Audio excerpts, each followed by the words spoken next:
Okay, so here's what's going on. Today is my last day in Moscow. It is also the 9th of May, 2019.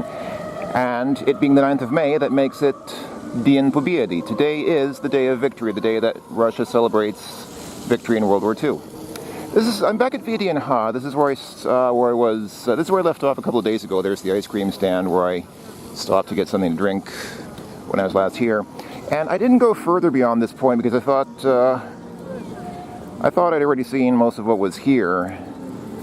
But I was wrong. I later found out that there are a couple of cool things back here which I missed, and so I came back here to catch what I missed.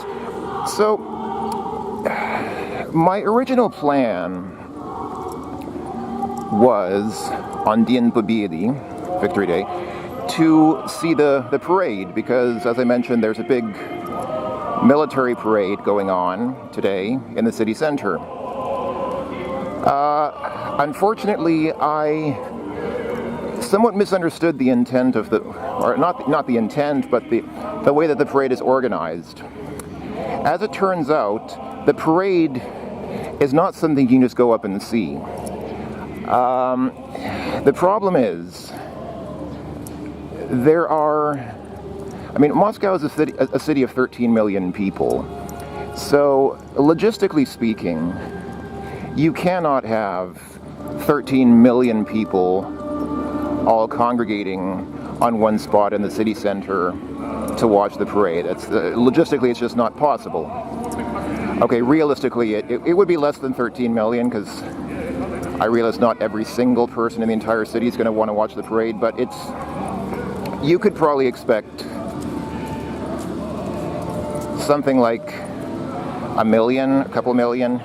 Even if it's only a few 100,000 people, that's too many. You can't have 100,000 people all on one street corner watching the parade all at once. It's just not going to work. So, if you want to see the parade, you need to get a ticket in advance. I didn't bother finding out what the tickets cost. I don't know if they could be even free, because I don't think the point of the tickets is not to make money. It's not like revenue generation. The point of the tickets is not to make money off people buying tickets to the parade. The point is just, you need realistically to limit how many people are going to be there at one point in time. It's partly, if nothing else, it's a matter of public safety. You'd have a public safety disaster if you had millions of people all trying to crush into one spot. People would get crushed to death. Like those stampedes that you sometimes have at sports events. It would be like that, only probably worse. So yeah, you can't just go to the parade. The parade is open to the public. You don't need some kind of special status or anything to go to the parade. It is open to the public in the sense that anyone can go there, but you do need to apply for a ticket well in advance.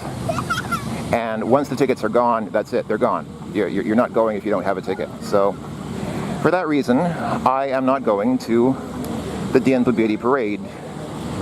It's actually quite lucky now that I think about it. It's quite lucky that I just happened to be at Arbatskaya Plaza at that moment that those tanks and jets were going by. Because that's basically like a nice preview. That's basically a preview of what it's going to be like today. So I got a nice preview and got it on camera, obviously, of what's going on. If you want to see it, you can see it on television. It is being broadcast live on national television, so you can watch it on TV if you want, but not everyone can be there physically. However, as you can see, there are a lot of people here at Vien Ha. And this is something that I didn't see last time, so I'm going to film this now. This fountain here, the golden figures in the fountain each one's a woman, but each statue of a golden statue of woman represents one of the member states, or so I'm told, this is just what I'm told, each woman represents one of the member states of the Soviet Union.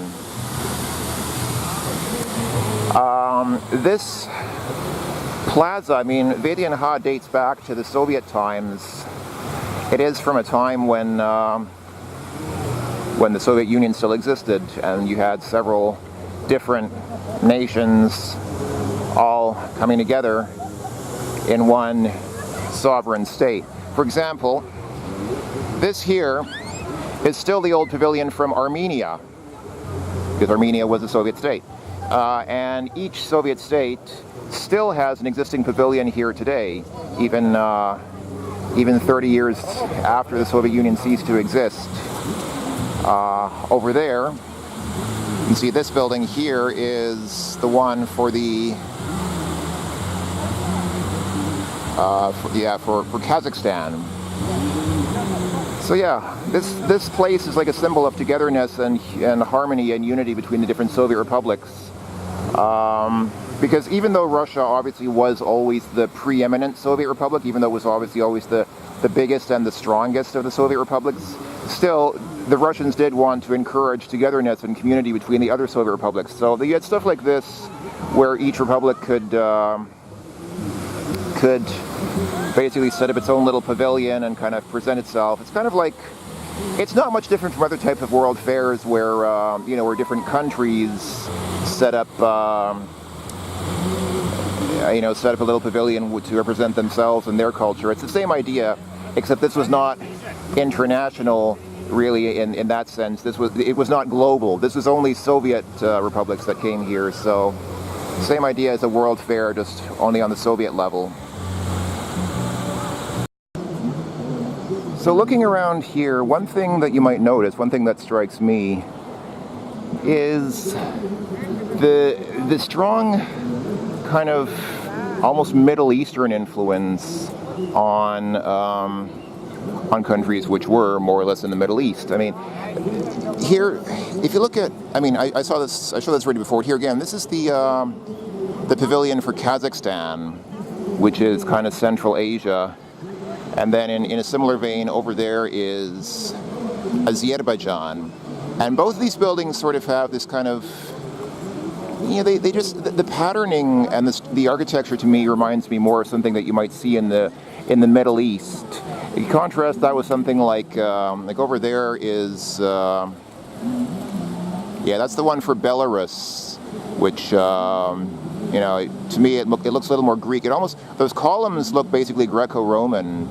So, Russia as a country, as a nation, has always kind of existed as a fusion between European and Middle Eastern cultures. I mean, even though the Russian people, like the people that we know as Russian, they're basically white people. They're basically, you can say, white European. But Russia as a state, as a nation, geographically and culturally, and also ethnographically or demographically, has always sort of been, as I say, a fusion between European and Middle Eastern cultures. And this is partly reflected in the architecture. It's partly, I think, also reflected in the music sometimes. I think there is often a sort of a Middle Eastern influence in a lot of Russian folk music. And you kind of see that here. You see that here in a way that's, stuff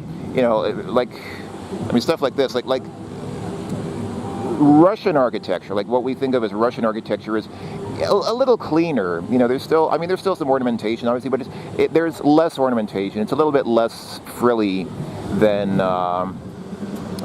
something like that, which is more something I associate with the Middle East, like something you might see in Arabia or Iraq or Iran, some areas like that, Persia. So yeah. Also, somebody told me, this is not where I'm staying, but that back there is a hotel, and apparently the hotel rooms there are quite reasonably priced, because this is a little bit out of the city. Like, this is not the city center. You have to take a metro ride to get from here to the city center. So I was advised that next time I'm in Moscow, I should try to get a hotel room in that hotel, because the rooms, as I say, are pretty reasonably priced. Like, they're not more than what I paid for a hotel where I stayed, closer to the city center. And obviously it's a nice hotel. It's a big, nice hotel. And the location is good, because if you want, you can go walking around here on Vedian Ha. There are obviously, places to buy food and things like that. There are cultural attractions nearby, and the metro is also close by. So the location is good. Prices, I was told the price is right. Good place to stay in Moscow if you are planning a stay in Moscow.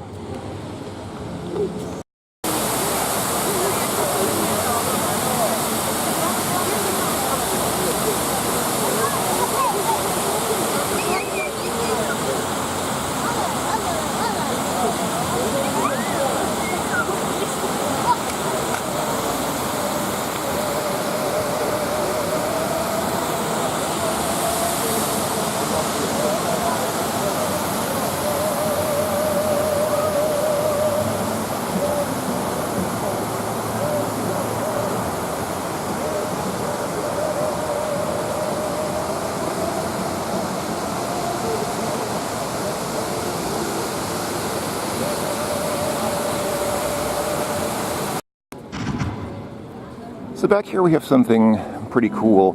That back there is basically the Russian space shuttle. I mean, it looks like a Russian space shuttle, doesn't it? Basically, it's basically what it is. Pretty much the same idea. But this over here we have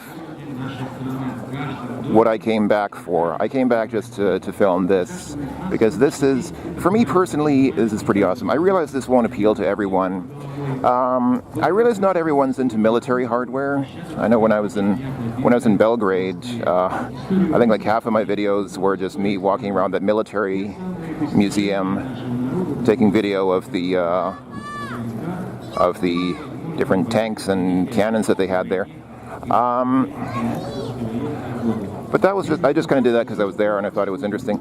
But I'm not that much into military stuff, but what I do really love is aviation, like flying and airplanes and that kind of thing. I think I can say honestly, for me personally, aviation has always been one of my biggest personal passions. And over here we have, oh, by the way, that is obviously a rocket. From here it's clear that is a space rocket. When I first saw that from a distance, I thought it was a minaret associated with a mosque. I thought maybe this structure here was like a mosque and that's a minaret. No, it's a model of a space rocket. It says Vostok on it, so yes, that's the Vostok rocket, which means east in Russian, but here it's just the name of the rocket. Here there is some kind of history of Russia museum, it's a multimedia exhibition of the history of Russia. It's talking about, it's kind of funny. This text here says 20th century, 1914 to 1945. I think that is not the 20th century. Well, it's part of the 20th century, but I think the 20th century had more years than just that time period. But anyway, so what I came back for,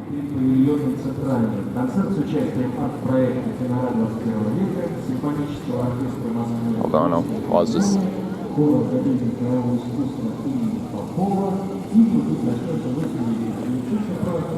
There are police here watching the goings-on, and some police cars suddenly drove in front of me. I didn't want to film them, even though you can. It's not illegal to film the police, but sometimes they don't react very well to being filmed. So over there is a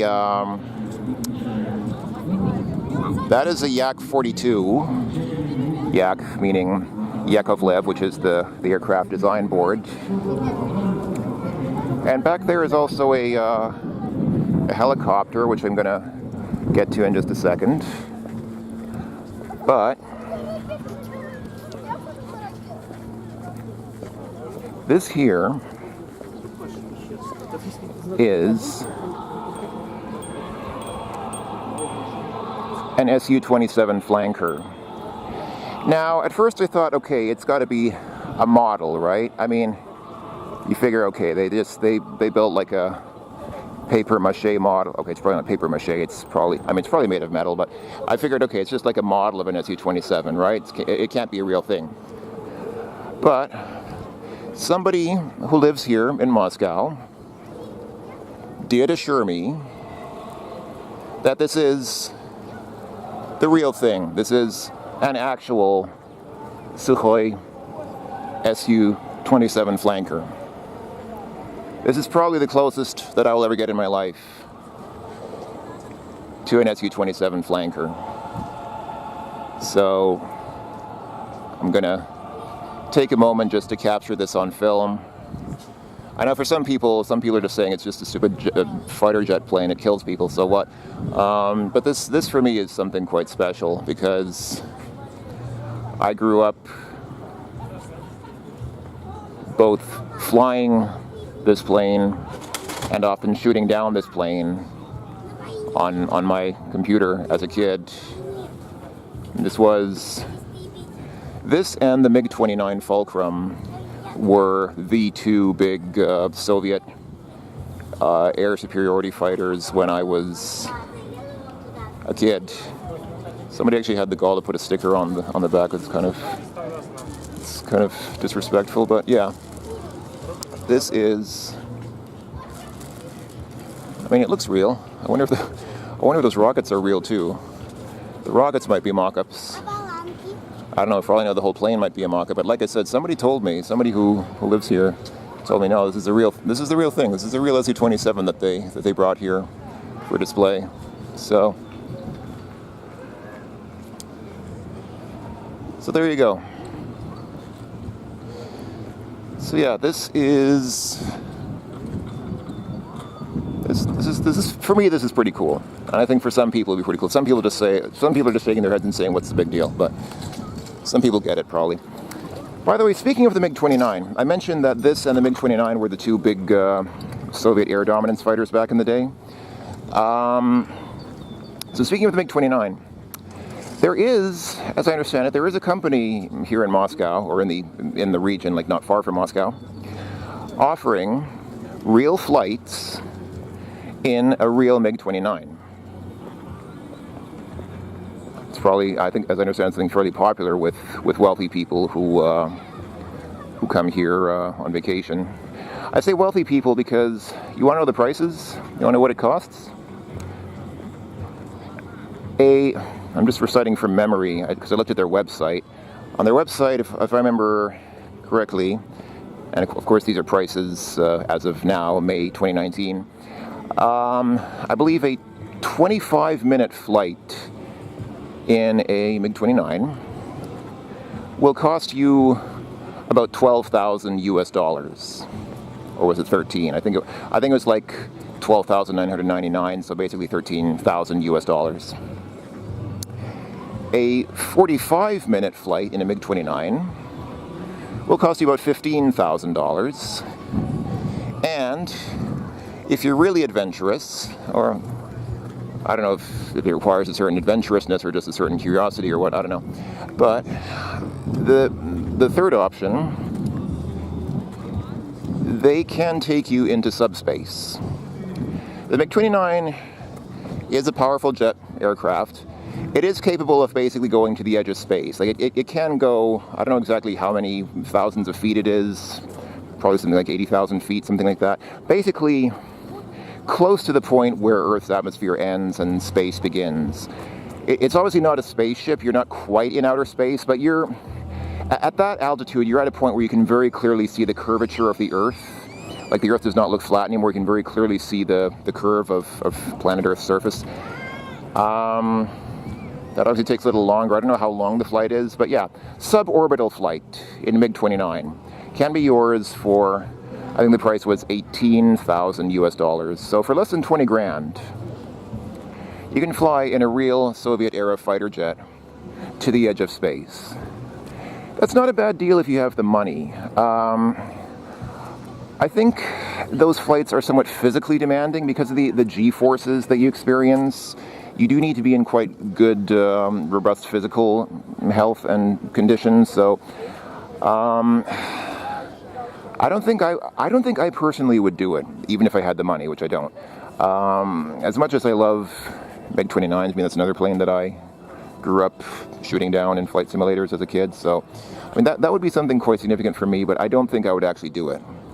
I would probably get sick, first of all, and secondly, I don't know if my body could take it, because I do not have the best physical constitution, so I wouldn't do it personally. But if that's something that appeals to you, and if you have 20 grand burning a hole in your pocket, you can come to Moscow and make it a reality. This is a, where is it in front? Yeah, there we go. This is an Mi-8, which is that the Hind, or is that, I don't know, I don't remember. I'm not that good with helicopters, but yeah, this is obviously a Soviet-era helicopter. I'm confused by the fact that it does not appear to have a double rotor. So, as far as I know, all Soviet helicopters had dual rotors, but this one has a tail rotor, obviously, so this must be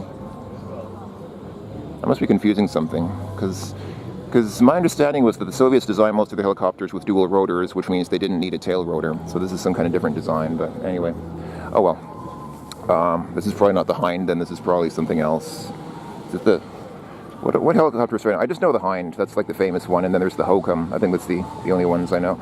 Or those are the only ones I know. And yeah, this is again, the Yak-42. It is... I actually don't know what this is. It looks like just a regular jetliner. So this is, I'm guessing this is obviously not a fighter aircraft or anything like that, and probably not a military cargo plane. I think this is just a jetliner. So this is not something familiar to me, but still, you know, pretty cool. I mean, I like airplanes. I don't only like military planes. I like all airplanes. So this is also something of interest.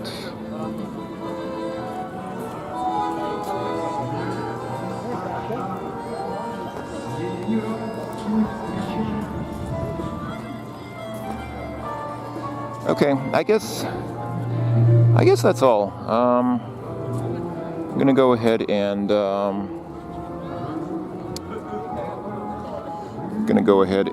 move on and see what I can see in the city center. So, a problem that I have is I did want to film a few other things in the Moscow city center, but the very center of the city is closed for the parade. It is closed to the public, so I will not be able to get to, I forget exactly where. So they do publish on the internet, they publish well ahead of time exactly which streets are going to be closed. They publish a list of all streets in Moscow that will be closed for the parade. So if you know that you want to go to a particular place on that day, you can look it up and see if the street will be closed or not. I don't have the list. I didn't bother compiling like an extensive list of exactly where I want to go and what streets are going to be closed. So I'll go to the city center and see what I can. There may be a couple of things that I'm not going to be able to film because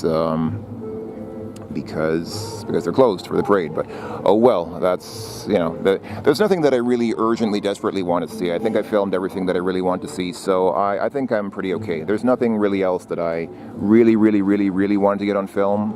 But I have like a bucket list, like a checklist of other things that I just wanted to quickly check on. So I'll go there and see what I can see and just check off what I can, and whatever I can't, then, like I said, that's life. You can't always get everything you want, so we'll see what happens. I'm just going to be very undiplomatic for a second and say that it annoys me when I see hashtags in use like this. Partly because I hate Twitter in the first place, because I think it's stupid. Like, why would you want to limit yourself to a few hundred characters per post? That in itself is ridiculous. But then I think it's stupid that Twitter, an American company, has such hegemony on our cultural awareness that even here in Russia, the name of the country has become a hashtag on an American platform.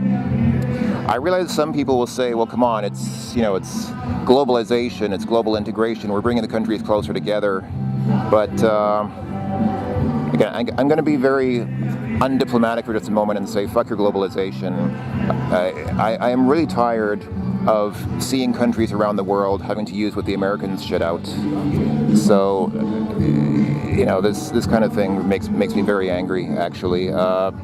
It's funny because, in the news recently, Russia's been in the news for their plans to build an independent internet. The idea is that Russia will basically build an autonomous internet which could function independently if it was disconnected from the global internet, so basically like a national network. And many people have criticized this and said that it's like a move towards Russia implementing more censorship or something like that on their internet, which is possible, but you know, Russia is within their right to build their own computer network. A country can build its own computer network, and they shouldn't be criticized just for that.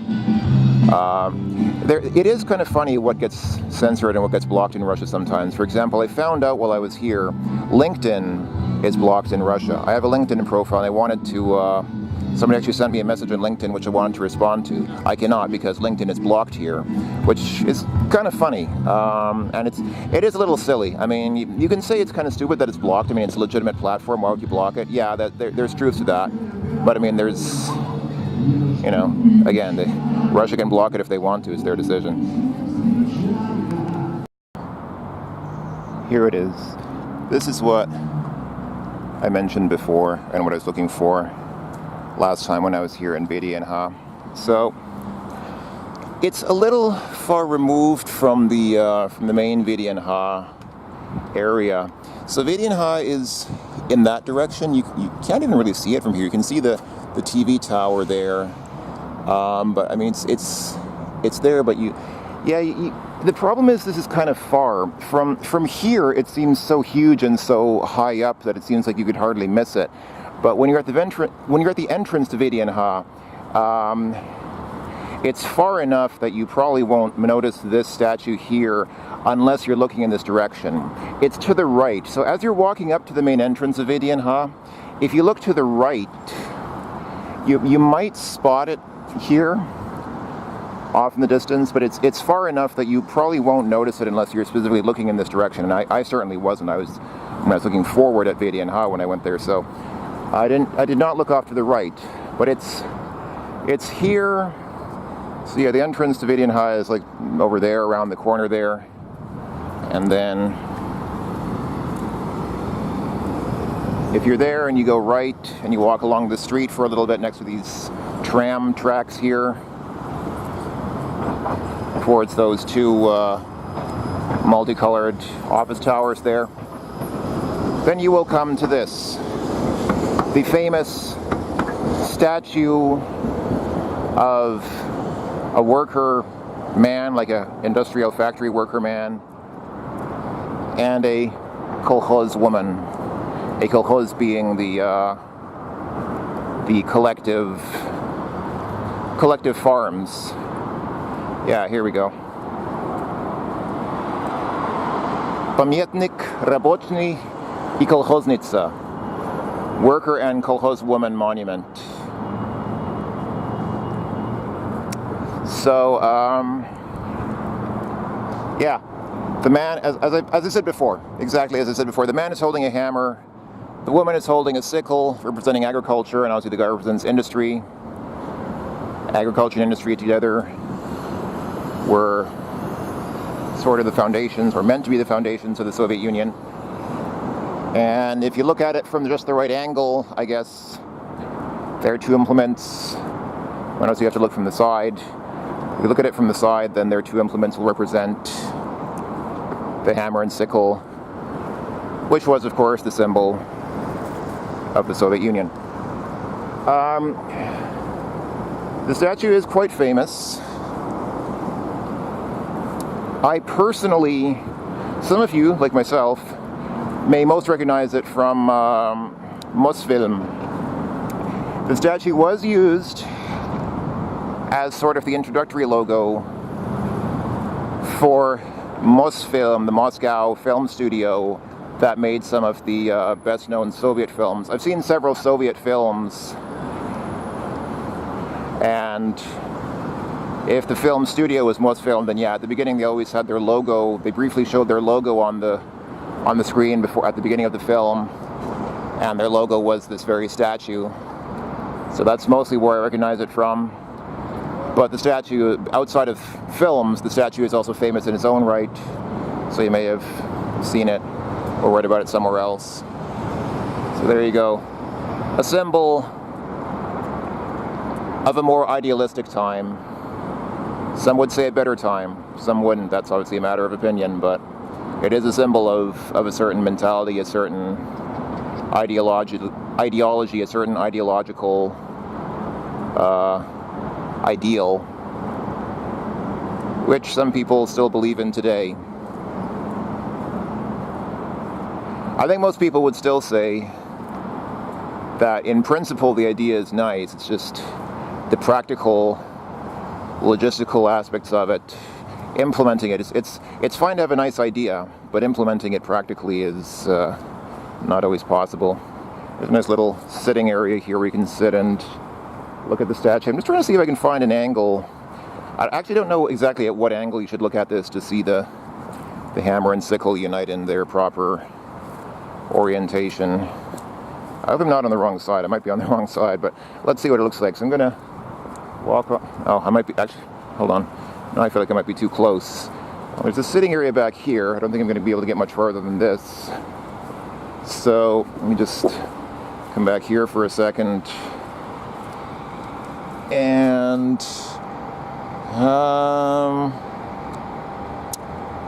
I'm having trouble seeing my camera's viewfinder because I'm looking into the sun. But yeah, that's not really, it's not quite the same thing. It doesn't quite, the hammer is too far down. It's not quite in the middle of the sickle, but you get the idea.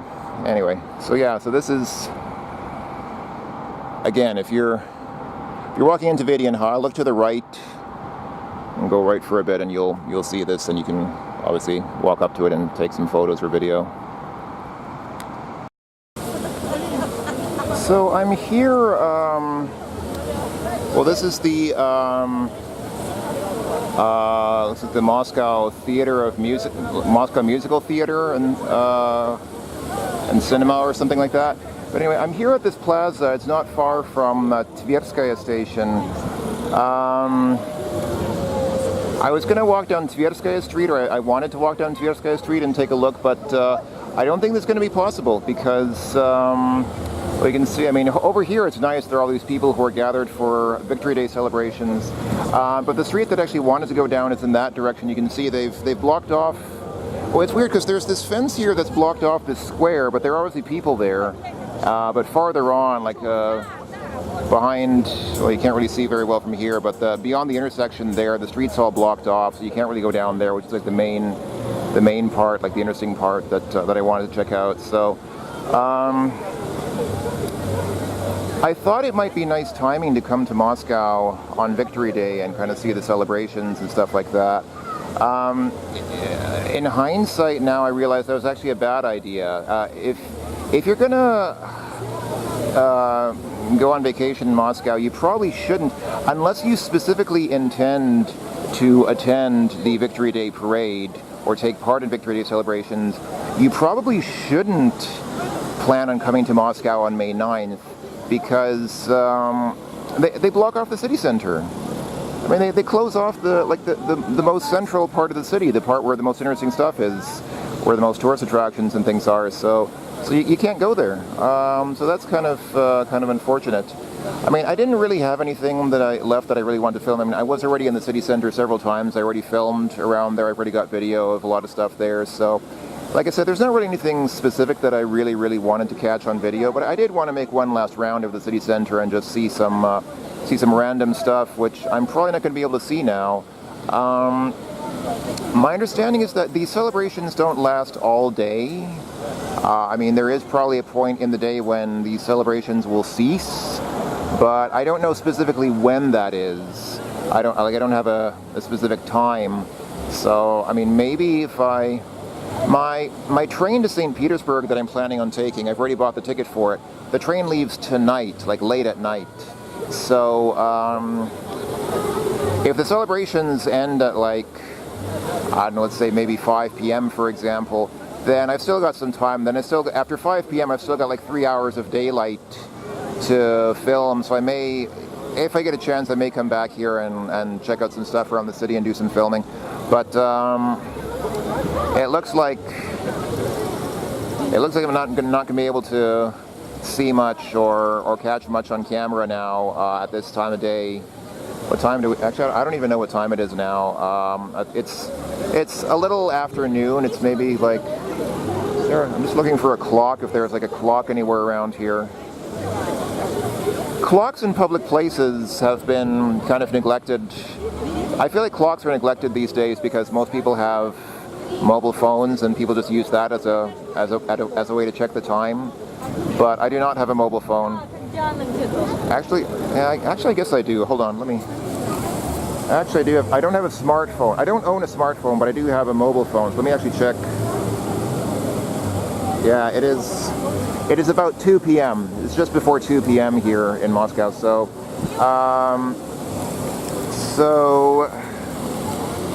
obviously this is still going to go on for a while, but it's not going to last all day.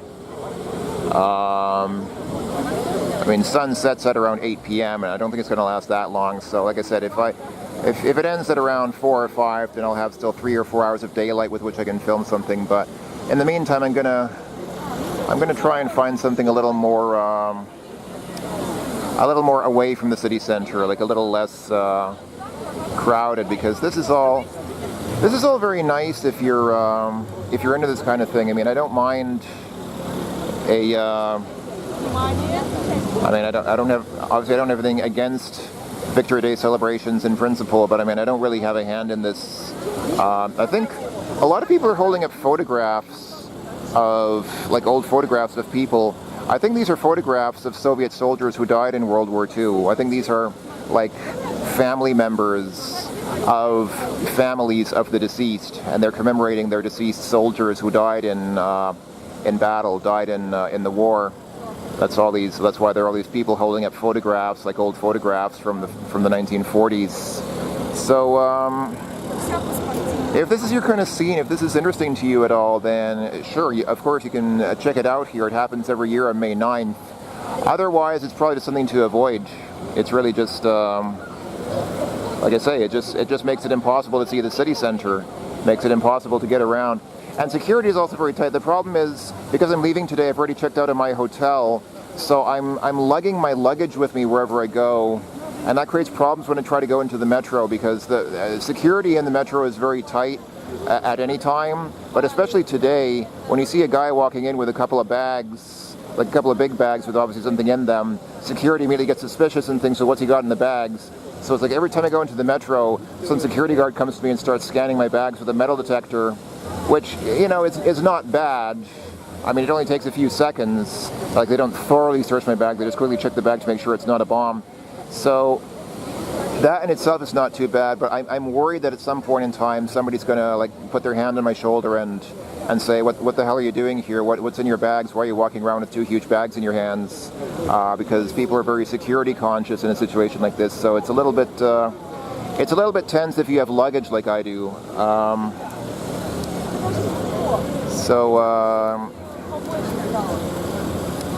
Yeah. Anyway, I'm gonna get away from here and try to find someplace a bit more peaceful with less people, and see what else I can see with the time that I still have left in Moscow. I'm on some random street, just taking a break, waiting for them to unblock the city so people can go into Moscow again. I had a bit of an encounter with one of those security guys at that plaza where I was in the previous videos. So I was there at that place with that Moscow Musical Theater, and as I was leaving there and going, walking away, I noticed that there was a huge group of those military uniformed security guys in front of the porta potties. So basically there was like a line of porta potties next to that plaza, and there was like a huge group of those military guys there. And I realized what had probably happened. I'm assuming the reason why they were all there is because they must have just had a shift change. So they were probably on their shift for several hours. And I understand when you're when you're on guard like that, you can't just walk away. You can't just like say I need to go to the bathroom now and just walk off somewhere. So yeah, I assume like I said, what probably happened is they must have had a shift change, and all the guys who had been on the previous shift were off, and they all had to use the bathroom. So there was like a big group of them. There were like 20 or 30 of them, just all crowded around this one line of like 8 porta potties, and I just thought that was amusing. I thought that was kind of amusing to see, because anybody who had been inside the porta potty might have gotten a bit of a shock when they suddenly stepped out and there was like all these guys in military uniforms just crowded around outside waiting for you there. So I just thought that was a bit amusing, and I just filmed that for a moment. But as I was filming, 2 of them walked over to me and said, I'm not allowed to film videos of them. And this is one of those moments that you often see. A lot of people make YouTube videos out of moments like this, where, you know, some police officer will stop you and try to get you to do something. Either they want to see your ID, or they want to know what you're doing, or where you live, or, you know, or something like that. And, you know, it's one of those situations where people have to decide what they're going to do.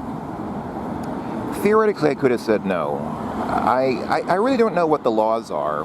I don't know what laws are regarding filming of police officers on duty and things like that. But I gotta figure, these are security officers. They work for. They're not regular street police. They work for like Rosgvardia or something like that, like the Russian Guard. So it's probably some Russian quasi-military security force, and I just can't imagine that it's illegal to film them. I really can't imagine that there's a law against. Boy, that guy.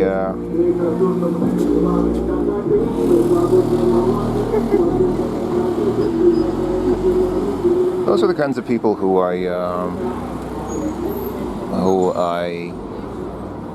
for whom I would support the death penalty. People who just like drive thoughtlessly through a neighborhood, blaring music ridiculously loud and just disturbing hundreds of people in a residential neighborhood for no reason whatsoever. I would support summary execution for those people.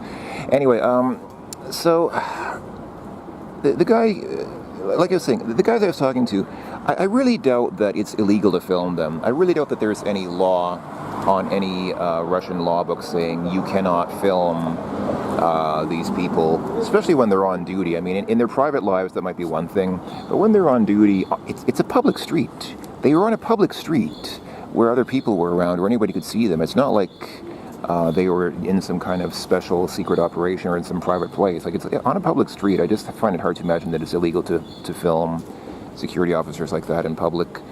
So, you know, I could have said no. I could have just put the camera away and said, you know, like a typical American. That's what you often see Americans do in these situations. Like, Americans will say, I'm not responding to any of your questions. I'm not doing anything for you until I talk to my lawyer. Am I being detained? But you have to understand, in Russia, it's not necessarily just about what's on the law books. Russia is not all about what's written into law. It's also partly about what I don't necessarily want to say what's right, but at least what people think is right. It's funny, I was actually talking with my friend Ilya yesterday, the guy whom I met yesterday, and he was saying, you know, in Russia, there are obviously laws. I mean, Russia is not a completely lawless state. Of course, there are laws written in law books, but Russia is not a country really governed by... you know, in Western countries, you hear about the concept of the rule of law, what Germans call the Rechtsstaat, which is basically the idea of a country that's governed by law. That means government or police or whatever can't just arbitrarily detain people for no reason. They can't just charge you with something because they feel like it. There has to be some concretely written law which decides what is illegal and what is legal. And Russia has laws, but Ilya was telling me, and I've heard this before, in Russia it's not so important what's written in the law. It's more about a certain set of human principles that are, you could almost say, above the law. I don't know if I hesitate to use the phrase above the law because there are certain negative implications associated with it. But my point is, in some ways, Russia is actually very relaxed about the law. People sometimes have this idea about Russia that it's a very strict state, that it's a very authoritarian, totalitarian state, and that everything you do here is tightly controlled. And there are some things, like how I was talking before about how some websites are blocked, like LinkedIn. Like, logically, you can say there's no reason why they should block LinkedIn. You can say that's a restriction on freedom. It's an example of overarching legal control, or whatever you want to call it. You can look at it that way. But on the other hand, the state and law enforcement tends to be fairly relaxed about enforcing laws unless there's really like a concrete reason why they need to be enforced. I think that's the same guy. That's the same car going by a second time.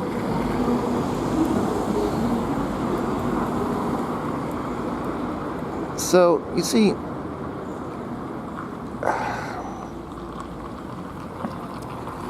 I don't know how to explain it in a way that makes sense, especially since I'm not Russian myself. So it's not like I really understand how the system works myself. But basically, when two people meet, particularly if one of them is a police officer, in Russia there's supposed to be a certain sort of understanding that you're not necessarily operating within the bounds of the law. You're not necessarily going based on what's written in the law books. You're going based on human understanding. And that's the thing. When you talk to cops in Russia, you can talk to them like normal people. They're not just like automatons, just like wind-up robots who just think about the law and are not flexible. They are decent people. I have always been treated decently by police in Russia. I've had a few encounters with police and security forces in Russia, and they have a reputation for being very corrupt and trying to get money from people. And I suppose their reputation stems from I'm sure there have been some cases where stuff like that happens, and that's where their reputation comes from. But my experience with the cops here has always been that they're polite, they're respectful, and they're not. The highest thought in their minds is not necessarily what's legal. What can what is legally specified in the law, but just what's right to do, what's right in their minds. So I describe all this because when I was in that kind of situation there where I was talking to these guys, and these two guys came up to me and said, "You're not allowed to film us." I think that legally I could have probably said, "I am allowed to film you." Because I really doubt, like I said, I highly doubt that there is a law against filming cops on the street when they're just standing around, like not even doing anything. I mean, on-duty cops, just standing on street, just looking around. I highly doubt that it's illegal to film those guys. But first of all, the guy was very polite. Like, the guy was very respectful to me. If the cops had come up to me and grabbed me and shaken me and said, "Hey, buddy, what are you doing? Stop that." That might have been one thing. There's a difference between there's a line where something becomes abuse. And I'm not saying that people should tolerate police abuse. That's one thing. Like, if they had come to me and roughed me up or something like that, that's something that you don't have to tolerate. That's something I wouldn't tolerate. But like I said, the guy was very respectful. These two people came up to me, and one of them just said, "You're not allowed. Excuse me, you're not allowed to film us." And I said, "Oh." And I asked him in Russian, "Do you speak English?" And he said, "No," in English. Like he responded in English, "No." So I kind of laughed and said, "Yeah, okay." And I showed them my camera and said, "Okay, look. Here's the video I made of you." I showed them the video, and I said, "Yeah, you see this video?" And then I pushed on the trash can button, the little garbage can button that deletes the video. So I showed them, "Look, I'm pressing the trash can, and then I'll say yes to delete the video." Okay, the video's deleted, you see? And he said, "Thank you," and he walked away. They both walked away, and that was it. So you see, the thing is, that's the typical kind of situation where Americans often create escalation. That's where, when Americans say things like, "I know my rights. I know that I know what's written in the law. I know that I can do that and you can't stop me. That's a typical escalation. You have to understand, when you talk to the cops, this is true even in America. I mean, it's doubly true. It's much more true in Russia. But even in America, when you're dealing with the cops, it's not just about what's in the law. You have to treat them like human beings. I don't understand people who want to. There are people who don't consider cops human beings. They say that they're police officers. They're not real people. There are people who say cops don't deserve respect, and there are people who want to make a hard time for the cops, and they'll drag out some process for half an hour because they don't want to show their driver's license or whatever, and then afterwards they'll say, "Hey, yeah, I showed those cops who's boss. I showed them I'm a real tough man. I showed them that I wasn't just going to show them my driver's license." Why? What is the purpose of that? I don't understand those people. Really, I don't get it. I can't support those people. I understand people don't like it when police overstep their authority, and that's why I said, I mean, there's a line where it becomes abuse. You don't have to tolerate police abuse, and I wouldn't tolerate it either. But when the cops come to me and respectfully say, they said you're not allowed to make videos of us, but obviously what they meant was, we don't want you to make videos of us. And the thing is, even if they hadn't been cops, even if they had just been regular people, I mean, honestly, if just a regular person comes to me and says, "Excuse me, I don't want to be in your video. Sorry, but I don't feel comfortable that you filmed me. Could you delete your video of me?" I would extend the same courtesy to a person like that. It's not a matter of what's legal. It's just basic human decency. That's just a matter of basic human respect. Somebody says to you, "I noticed that you filmed me. Sorry, I don't feel comfortable being on camera. Could you, sorry to ask, but can you delete your video of me?" I would say, yeah, sure. No problem, man. I mean, I understand. You don't want to be on camera. Maybe you're just self-conscious, whatever. No big deal. I'll go ahead and delete the video and just refilm it or whatever. I would do that for pretty much anyone. So, it doesn't really matter if the guy was a cop or not. So, yeah, I mean, obviously, I don't think there's a legal basis for the cops to say you can't film them. What he really meant was, we don't want to be on your video, even though they weren't doing anything. They weren't even doing anything.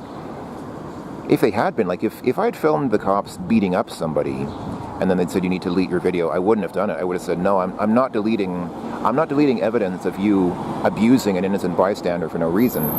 But, just a regular situation, just some cops standing outside the porta potties. I thought, what the hell, man?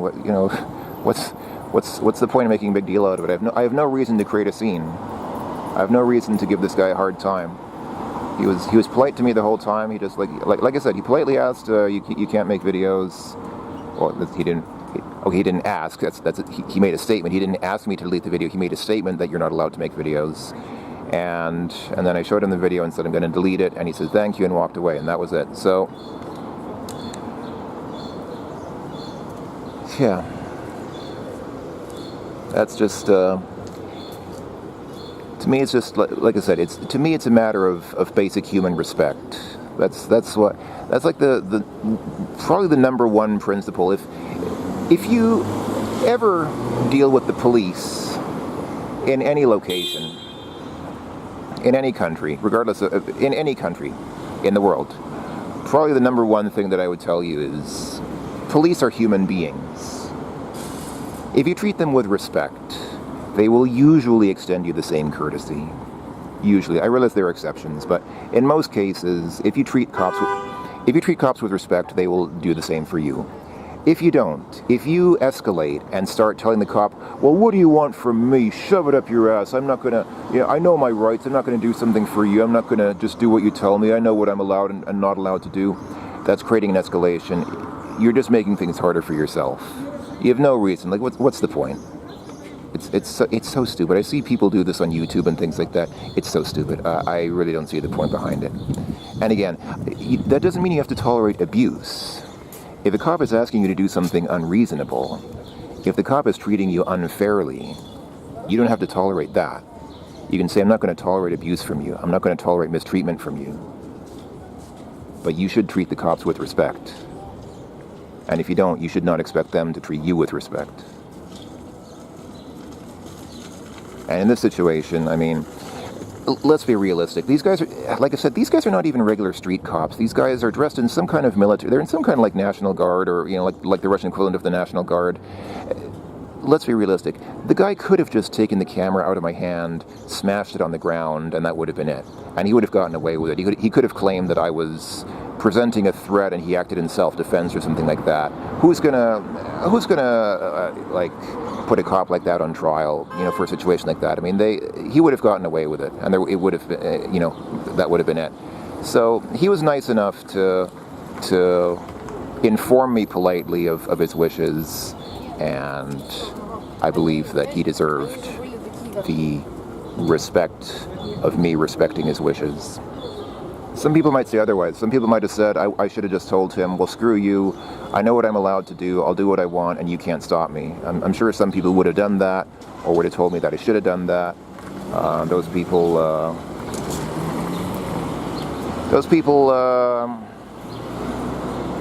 I'm sorry. I don't,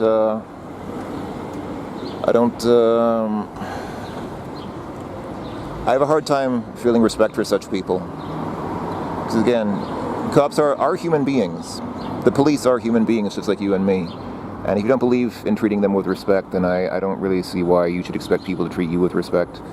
Anyway, I know I got off on a bit of a tangent, but I have nothing else to do here. I mean, like, really, the city's closed off. I was trying to go down the street over there, like back there. There's a major street. I was walking down that street, but the street is closed off in that direction as well.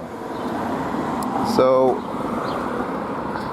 like, I was trying to get to another place. I thought this would be far enough from the city center that it wouldn't be closed off. Like, this is going around the city. This is not even going into the city center. I was going around the city center, but I reached a blockade where the street there is blocked off as well. So I mean, what am I going to do? I'm just sitting here trying to take shelter from the sun because it's quite warm here.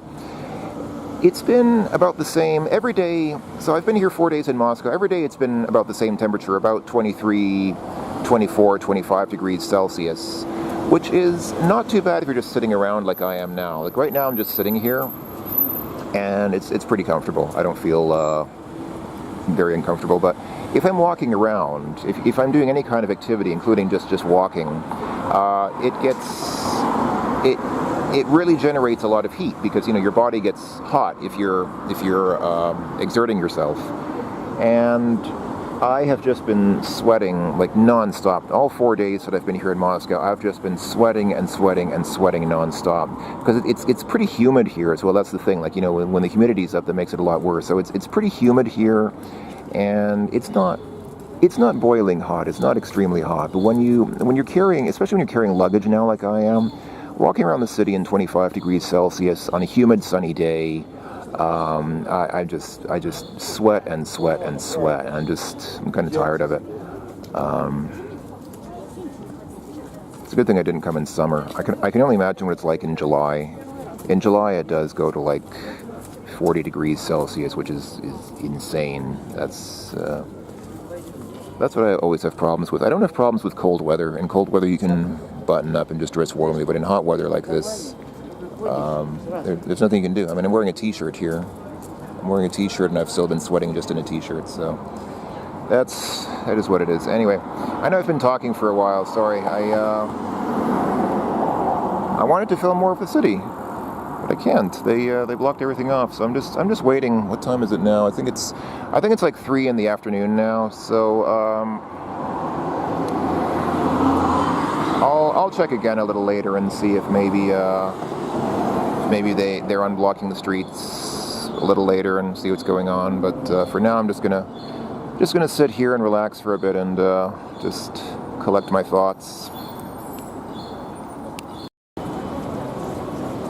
Okay, so it looks like I'm not going to get into the Moscow city center today. I asked one of the police officers guarding one of the blockade points how long the street's going to be closed, and she said until evening. And I said, yeah, okay, until evening, but what time? And she said there's no set time. There's no fixed time at which everything opens up again. The parade just runs until it's over. Everybody just goes through the streets until they're done, and then when the parade's over, then they open it up, but there's no set time. So I said, okay, fine. I'm probably not going to get in there tonight anymore. So it's already past 7 p.m. and I just came back here. So this is the Leningradsky train station. This is where I'll be taking a train back to St. Petersburg, which used to be called Leningrad in the Soviet times. And right across the street from it is the Kazansky Vokzal, the Kazan train station, which I guess is what you take if you want to go to Kazan, which is in Siberia. And then around here, there's I think there's another train station actually somewhere. I don't know exactly where, but I mean I think there are like 3 train stations all clustered around this one area. And that back there, I think, is the Gostinitsy Leningradsky, like the Leningrad Hotel. Still so named, apparently, even though Leningrad hasn't existed for like 30 years, because it's St. Petersburg now. But anyway, yeah, so that's that. Sorry, I'm a little bit bummed out, but again, it's not that disastrous. There wasn't really anything specific that I wanted to see. I had a few streets that I just wanted to stroll down and kind of see what it was like there, but it's okay. It's not a big deal. I think I already have kind of an idea of what Moscow's like. It's kind of funny. When I was,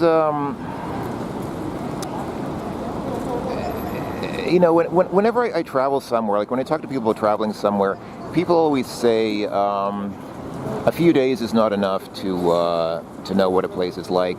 But honestly, I already kind of had an idea of what Moscow was like within the first few hours, and my opinion hasn't really changed very much. I mean, since then, since my first impressions in the first few hours that I was here, my impression and my opinions of Moscow really haven't changed very much, and I think they wouldn't change even if I was here for several weeks or months.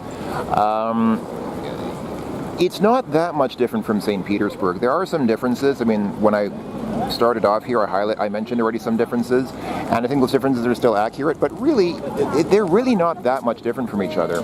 I'm probably going to make some final thoughts later. This is not probably going to be my last video segment. I'll probably make like some final commentary later, but right now I just want to get into the train station and dry off a bit, because I got wet. Even though I had an umbrella, I got pretty wet in the rain because it rained so hard. The rain was so heavy that even with an umbrella, my jacket and pants got pretty wet. So I'm gonna go inside and try to dry off a bit and probably make like a final commentary later. Okay, so today was kind of a bust. So I'm standing here just outside the train tracks, or the train hall of the Leningradsky Vokzal, Leningrad train station, which is the entrance to it is right there. So yeah, since I wasn't able to get into the city center today, I wanted to like see something outside. I wanted to go to a park, but then like I said, I got rained on, and it got kind of cold outside, so I didn't want to stick around outside anymore, because it was just, I was just so wet. Even though, like I said, I had an umbrella, but the thing was just, even though I had an umbrella, the rain was coming down so hard that I just could not manage to, keep the rain completely off me. Like the rain was blowing so hard that I had to angle the umbrella, and then the thing was, I had to angle the umbrella so much that the side, like the back side of the umbrella, was actually above my back, and it kept dripping onto my back. And I didn't realize how much water had dripped onto my back until later, but just like my jacket was soaked because of the water that was dripping off the edge of the umbrella onto it. And so like even now it's like 8 or 9 hours later, and my jacket is still damp. So I just was worried about getting sick because it got kind of cold out, and so I thought, I don't want to stay outside and walk around outside. I'll just stick around here at the train station. So I've just been waiting here at the train station for the past few hours. So that was that. So yeah, not a great last day.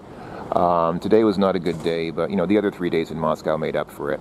I think, again, the lesson to learn from all this is, if you're going to Moscow, if you're planning a trip to Moscow, do not be in Moscow on the 9th of May, ever.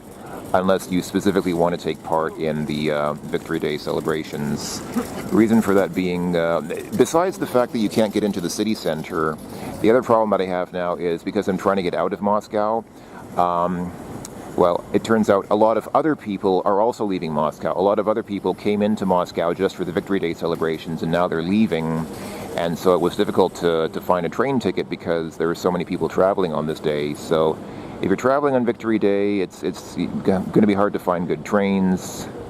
And again, if you're in the city, then if you're in Moscow on Victory Day, you can't get into the city center. They block it all off. So that's stupid. So yeah, today was kind of a wasted day. Well, the morning was okay. The morning that I had in Vedianha was nice, where I walked around there and filmed the aircraft and pavilions and things, and the statue of the worker and the kolkhoz woman. And it was a good morning, I think. And then the afternoon was just kind of wasted. So yeah, it was kind of a wasted afternoon, but that's okay. The rest of my time in Moscow made up for it. So yeah, final conclusions. I guess these are my final words. What is Moscow like compared to St. Petersburg? Again, Moscow's obviously bigger. St. Petersburg has a reputation as being a cultural city. I'm not sure that's necessarily true. There's a lot of culture in Moscow as well. It's not true that Moscow has no culture. St. Petersburg has more museums, particularly the Hermitage Museum, like the famous Hermitage Museum, which is a huge art museum comparable with the Louvre in Paris. Funnily enough, there is also something called the Hermitage here in Moscow, but it's something completely different. Actually, I don't know. I passed by it today. I don't know exactly what it is. It's not. I don't think it's an art museum. It's something else, but I don't know. It has the same name, but I think it's a completely different concept. But anyway, I mean, St. Petersburg has probably more nice art museums and history museums and things like that. But for almost anything else that you would expect from a big city, whether it's culinary, like restaurants, food, stuff like that, whether it's in terms of businesses or anything, any kind of entertainment that you can buy, you're likely to find more of that in Moscow. But both cities are very Russian cities. I kind of was wondering in my mind which one, allegedly Moscow is very international, but allegedly St. Petersburg is also very international because it's, more in the west, like I said. But really, at the end of the day, both cities are very Russian. Moscow is a bit more international, a bit more cosmopolitan, but both cities are very Russian at their heart, and they're very similar. I think most of my experiences that I had here in Moscow, I could honestly have said, it's like the city's interchangeable. What I'm experiencing, the people that I'm seeing, the things that are happening, I could just as easily be experiencing this in either city. So, it's not like there's really a significant difference in like the experiences that you get in either city most of the time. There are some things obviously that you only find in one city or the other. Most of the time, they're kind of interchangeable in my opinion. So, again, if you're going to Russia, I would recommend either or both cities. They're both great cities in my opinion. They have some problems. I mean, I've never claimed. A lot of people complain about Russia, and I don't know what I seem to be. One of my ex-coworkers once said when he'd been with his girlfriend for like several years, I don't know if it was like 10 years or something like that, and people often ask them, why don't you get married? And he was fond of saying, I think this is a quote from some French writer or something, but he was fond of saying, marriage is like a fortress besieged. Everyone on the inside wants to get out, and everyone on the outside wants to get in. And to me, Russia is kind of like that. Whenever I talk to Russian people who live in Russia and grew up here, they always talk about how they want to get out. They always say how, they don't like Russia and they think Russia is just a place to leave as soon as you can get out of it. But everybody who comes into Russia as an outsider thinks it's great and says that, it would be nice to like move to Russia and live there permanently or at least semi-permanently. So, it's really just a matter of perspectives, isn't it? It's really just a matter of, I guess, what ideas you grew up with, what you think is normal or not necessarily normal, but at least desirable, or what you would expect or hope for in your life. And obviously they're very different things for different people. So yeah. Anyway, Is there anything else I wanted to say? I feel like there might have been more that I wanted to say, but I guess I shouldn't get onto a big long tangent here. I should probably start wrapping things up. One thing I did want to say, just as a YouTube video recommendation for anybody, if anybody likes my videos, if anybody is like into the type of travel videos that I make, specifically if you're interested in Russia and like Eastern European kind of stuff, look for a YouTube channel called Bald and Bankrupt. It's the name of a YouTube channel by some Englishman, like a very British sort of fellow. He calls his channel, again, Bald and Bankrupt. He is bald, but he doesn't seem to be very bankrupt, but that's what he calls his channel. He makes travel videos in the same kind of way that I do, and he has a very fond spot for Eastern Europe. So he tends to go to, he speaks Russian fairly well, in my opinion, at least his Russian is better than mine. He speaks Russian well enough to communicate, and he likes to go to Eastern European countries, like former Soviet countries, not necessarily just Russia, but also other ex-Soviet countries where Russian is spoken, and get into adventures there. And he has really a taste for the things that are off the beaten path. So it's like, I've just been in Moscow and St. Petersburg, and I haven't explored Russia too much outside of, those two major cities, the two sort of capital cities, if you will, of Russia. But he does things like I remember one video series he did where he was in Belarus. For some reason, he seems very fond of Belarus. I think he's gone several times to Belarus and made several video series about being in Belarus. But there's one video series he made where he wanted to go to like a small village way out in the in the countryside of Belarus. So he takes a bus to some small town, but even that's not small enough for him. He walks like 5 kilometers to the next village, where the whole village is literally like about 2 houses. That's the whole village. And he shows up there, and somebody on the street sees him and says, "Who are you? Where did you come from? What are you doing here?" And he says, "I'm a tourist." And you can imagine people's reactions. Like, there's this guy, he says he's from England, which is true. He's from England. And he says, "I'm from England, I'm a tourist here to see your village." And you can imagine people's reactions. They're like, "You're kidding. You're a tourist. You came here as a tourist to this village where the whole village is literally like 2 people or 2 houses. And you're a tourist. You came here to see that." So he gets very funny reactions from people, because he really goes to like these out of the way places where they've probably never seen a tourist in their entire lives. And then this very well-mannered, well-groomed Englishman just suddenly shows up and says, "Hi, I'm a tourist." And he speaks in Russian, like he speaks Russian with an accent, so they realize obviously that he's not Russian. He's not a native speaker of Russian. And he's like, he says in Russian, I'm a tourist. I'm here to see your beautiful village." And people are just like, "You're a tourist. What are you doing here? How did you get here?" So, and he really has like this taste for adventure. Like, I remember one video he did where he found out which city in Russia has the highest murder rate. And some people were telling him, this city has, this is the city with the highest murder rate in Russia, you should avoid it. And what does he do? He goes right there. He says, "Oh, this is the most dangerous city in Russia. I should go there and check it out." And he goes there, and he's walking around the street, and he says, "This is the most dangerous city in Russia. Let's see what'll happen here." And he walks around for a couple of hours, and nothing happens. And he's kind of disappointed that he's disappointed that he hasn't been mugged or attacked or killed. So he says, "Maybe I need to encourage people." So he pulls a huge wad of money. I think it was like 3,000 British pounds. He just pulls a wad of 3,000 British pounds out of his pocket and starts waving it around as he's walking around the streets and says, "Maybe people will see me with this huge wad of money and want to mug me or something like that." And then he gets really disappointed when nothing happens. It's just, he just does stuff like that. Like whenever somebody says, "This is a rough area, you should be careful here," that's like a magnet for him. That's exactly where he wants to go. So he makes videos the same way that I do. Like he doesn't have much plan. as I usually don't have much plan either. I just kind of go somewhere and see what'll happen. So he just kind of goes somewhere and starts walking around and gets into trouble, and then makes a video about it and talks about it, which is pretty much what I do in my videos as well. So again, if you like the kind of videos that I make, if you like my sort of video style, you'll probably like his videos. His videos are pretty funny.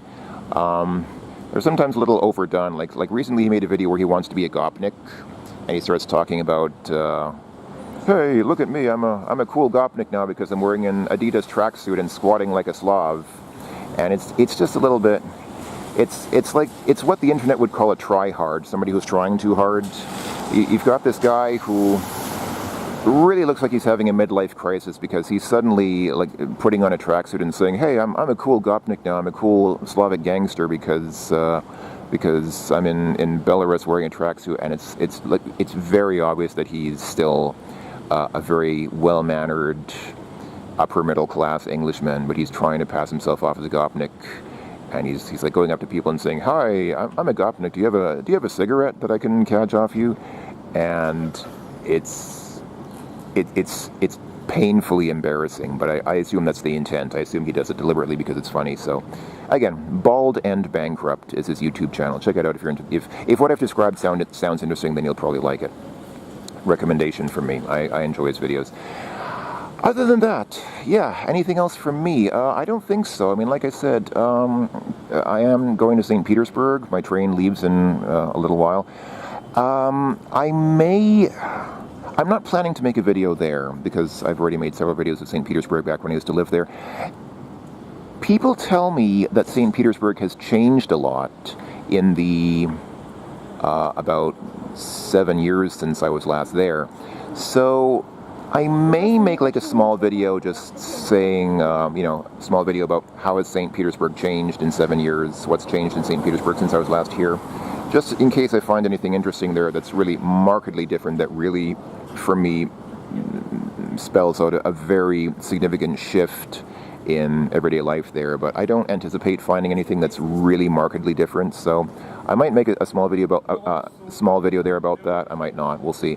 But I think this will be my last Moscow video. Again, I'm sorry that today was kind of a bust. Today kind of didn't go as I'd planned, but I hope that you enjoyed watching the rest of the videos. I hope that this was interesting to some folks. So yeah, this is Late Blight at the Leningradsky Vokzal in Moscow, signing out. Do svidaniya. Okay, I still have some time before my train leaves, and I just realized there's probably one other thing that I should mention. First of all, one thing about being in train stations like this, they tend to trumpet how they have free Wi-Fi. And also the Metro does that. So the Moscow Metro has a lot of signs everywhere talking about how they have a free Wi-Fi access point there. And also in train stations like this, RZD, which is the Russian national train operator, it's basically the Russian equivalent of the Deutsche Bahn, if that means anything to you. They also tend to operate free Wi-Fi in stations like this, and they have signs all over the walls of the station telling you that you can use the free Wi-Fi. The problem is you need a Russian phone number to use it. So when you connect to the Wi-Fi point, it brings up a caged browser session, as tends to be the case when you're using these kinds of free Wi-Fi things. Like it brings up a browser window where you have to sign in. But what you have to do is you have to put in your mobile phone number, and it then sends you a verification code via SMS, and you have to then type in that code into the browser, and then you're connected to the internet. Apparently that is Russian federal law. It is Russian federal law that you have to put in your phone number and then type in the verification code that you get per SMS before you can use the internet on a free public Wi-Fi access point. There's a Russian federal law that public Wi-Fi points have to be set up that way. So they set it up that way, that's fine. But in stations like this, you can only put in a Russian phone number. If you put in a foreign phone number, as I did, it will tell you that the format of the number is incorrect. Even if I checked the number, I double and triple checked my phone number. I mean, that is my phone number that I put in, but it says the format is incorrect. And I even tried other valid phone numbers that I know are valid in other countries, but no, it only takes Russian phone numbers. So that wasn't the case on the airport train. When I was coming into Moscow City from the Sheremetyevo Airport. There I was able to put in my foreign mobile phone number. I got a verification number via SMS message, and then I just typed in the number from that message into my web browser, and then I was connected. So that worked fine. But here at train stations like this, RZD Wi-Fi only accepts Russian phone numbers, so that's kind of annoying. If you don't have a +7 number, which is the country code for Russia, then you can't use it. Theoretically, what I could do, if I was really desperate to get Wi-Fi, if I really, really urgently needed to use the internet, I could probably just ask someone, excuse me, can I use your phone number? Can I just have your phone number and then ask you to tell me the verification code that it sends you? If I was really that desperate to use the internet, I could do something like that, but I don't need it that badly tonight. I can wait till tomorrow. It's fine. So, so it's okay, but just be aware you will need a Russian phone number to use the internet here. But that's not the thing that I really want to talk about. What I really wanted to mention was I did something very stupid tonight. While I was sitting in the train station waiting for my train, two guys came up to me and started talking to me. And when they realized I was American, they said, "Oh, an American here in Moscow. That's cool, man." And they wanted to shake my hand. They were very friendly. And then I said, "Hey, can you give us $1?" And I was like, I don't have $1 actually. I'm afraid, because I don't have any dollars. I only have euros. I have rubles and euros. And they said, "Oh, can you give us a euro?" And I said, "What, you want like a euro as a souvenir?" And they said, "Yeah, can you give us just like a euro as a souvenir?" So I said, "Yeah, okay, sure, you can." Yeah, I dug around in my pocket, pulled out a €1 coin, and said, "Here you go. Here's a €1 coin. You can have that as a souvenir if you want." And they said, "Wow, cool, this is €1. Do you have paper money? Do you have paper euro money?" And I was like, "Man, I'm not giving you paper euro money." And they said, "Just to look. We just want to look at it. We're not going to keep it. We just want to see what it looks like." And I was stupid enough to actually reach around, pull out my bag and reach around it and pull out a €20 note and give it to them. And they're like, "Wow, cool, €20. And then they just got up and walked away with it. And if I'd really wanted to, I could have gotten up and said, "Hey, where the hell are you going? I didn't give you that to keep. Give me back my friggin' €20. But I just didn't really want to make a scene. If the police got involved, if I said, "Hey, give me back that money," and somebody called security or something, there would be no way for me to prove that it was originally my money and I had not intended to give it to them. There's no way to prove that it belongs to me. So I didn't want to make a scene, and I figured, €20, it's not that much money. I consider it a lesson learned. I was very stupid. What kind of stupid person just gives? What kind of stupid person believes that a guy wants a €20 note just to look at it, and then he's going to give it back? How naive can you be? I was very stupid. I was not thinking clearly. I was still upset about how the day went. I was still very upset that I wasn't able to get into the city center. I'm still fuming about it now, hours later. And so, when you're upset, you're not thinking clearly. And so I got duped because I was not concentrating, not thinking clearly, and I was very stupid and very naive. So be aware if you're in a place like this, especially at night. A lot of scammers and other sort of undesirables tend to come to places like this. I noticed that the waiting rooms in the train station here, especially at night, they sort of become a gathering point for homeless people. I saw homeless people eating their dinner here because I guess they have nowhere else to go. Don't assume that the people in the station are actually train passengers waiting for a train. Many of them will be scammers who are trying to scam people out of money, as they did to me. So, so be careful. It's not likely that you're going to get mugged at gunpoint or knife point or something like that here, but be aware. Don't be stupid like I was. Don't just give money to people who say, "Oh, I just want to look at it. Just want to look at the euro money just for a moment. Just curious what it looks like." Because there will be people like that here again, especially at night. I don't know what it's like during the daytime. I think during the daytime they're probably out and about, but at night, you know how it is. At night, all the creeps come out. So. And not necessarily just creeps, but like homeless people. There's some old woman who was, I felt kind of sorry for her because she was obviously very poor, and she was eating a tin of something that smelled like cat food. I think it was just like tuna fish or something, but it smelled absolutely horrible. But there's this poor old lady sitting on a bench in the train station, eating tuna out of a can because she obviously has nowhere else to be. I guess she was homeless, and I really felt sorry for her. That's, you know, that's the kind of thing that you see here sometimes. So be aware that you'll see that again, especially at night. So just keep your wits about you. Be as street smart as you should normally be in any other big city at night, and you should be fine. I was stupid. I was naive, and I